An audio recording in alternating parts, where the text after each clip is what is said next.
Hi, welcome back to Doomsday Queen, where we're going to be talking about starting your homestead. Right now, I have some little guests that I'm going to be bringing on for you guys, but if you're looking at bringing in chickens into your homestead, I'm going to show you how we set up and how to prepare to have little chicks, how to raise them, and get them ready to go into their own chicken coop. If you didn't know right now, chicks are actually really hard to come by. It is becoming the toilet paper of 2020 with chickens. Yesterday, I got a call from my local feed store that I had some chicks to come pick up, and I witnessed something that I didn't think I was going to witness ever. Because I do prep. Don't jump. Because I prep, I never really witnessed everybody fighting over toilet paper and water during the pandemic. But yesterday was definitely an eye-opener for me. I went into the store. I was supposed to meet one of my gals there. She had pulled some chicks to the side for me, and instantly there was a line. There was a huge line of people waiting for chicks. And I'm not going to lie, this is a little shocking to discuss this with the channel, but a lady hit me. She punched me in the chest. And she was really upset that I had birds that were already pulled aside for me. But the previous week, I had 8 birds and they were stolen. Somebody came in and opened the container and put them in their pockets and walked out. So they were just replacing what I had already paid for. And the tension is really heavy right now. But I'm going to let you guys meet some of the babies. Before you bring chicks into your home, you're going to want to be prepared to have them. So we're going to talk about all the things you need to do to be ready to have baby chicks inside your house for a little bit. As you raise them and they start to gain their feathers and get bigger, and then they're able to finally go outside. So we're going to talk about what you need. So first of all, you need somewhere safe to keep your birds. Whether it is a brooder box, I personally like to use troughs. Not many people have used troughs. Aren't they so cute? Every homestead needs a set of chickens.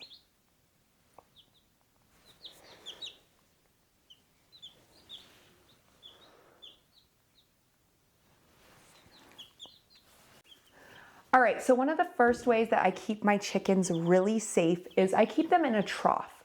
A trough, this one is 2 feet by 3 feet by 2 feet. So it's deep enough and I can cover it with a screen once they start to fly, but it's a nice safe area for them to live in. I also have heat lamps. The heat lamps provide the heat. If you guys did not know, chickens need to be in about 95 to 100 degrees. So also you're going to need a way to attach a heat lamp, or you can use heat plates. It's up to your preference, but I choose to attach the heat lamps on the side of the trough because they can be secured very easily and I'm not worried that they're going to fall in. So I have a heat lamp that keeps the trough very warm, and I also lay bedding down below so that it's easy to clean up. You want to keep your chicken pen as clean as possible. Also cleaning out the water.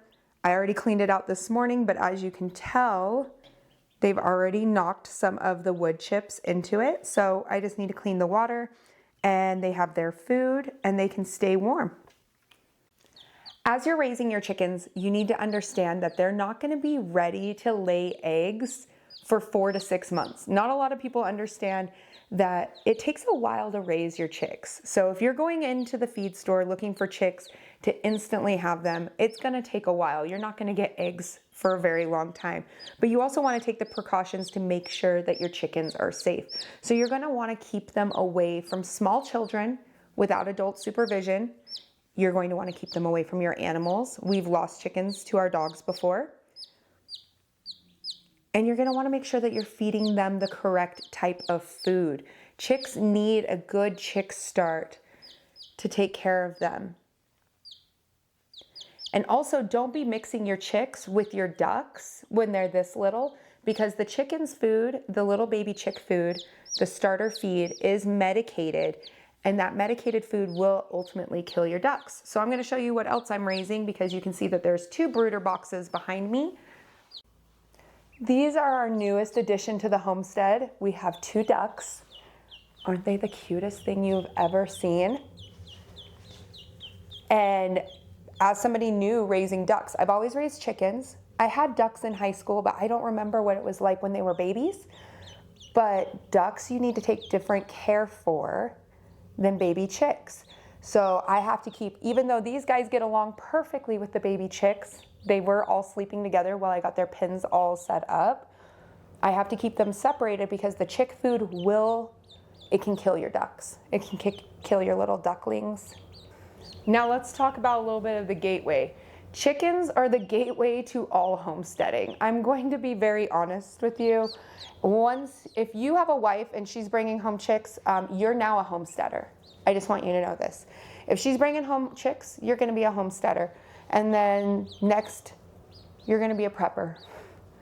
So while you and your family are preparing to have chickens, you want to make sure that you have an area that's completely set up safe for them.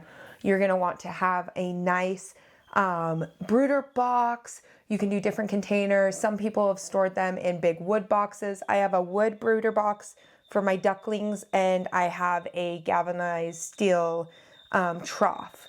You guys can hear the birds. They're talking. They're talking a lot right now. That's my ducks. So when you bring in these animals into your home, there's going to be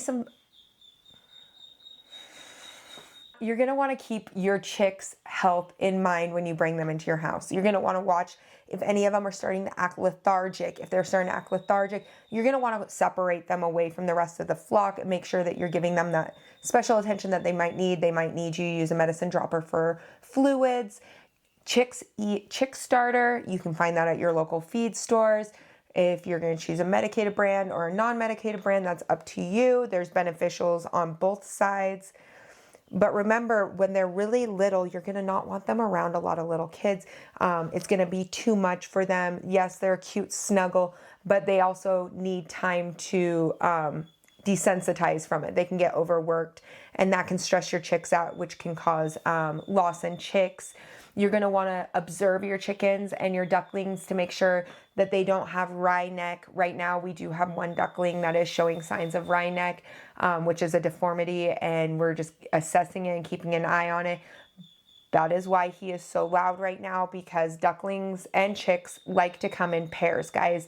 They are a flock mentality. They do not do well. If you only have one chick, it's not going to thrive as much as if it had a couple other chicks to grow with. I'm going to be replacing one of our ducklings just in case this duckling doesn't make it.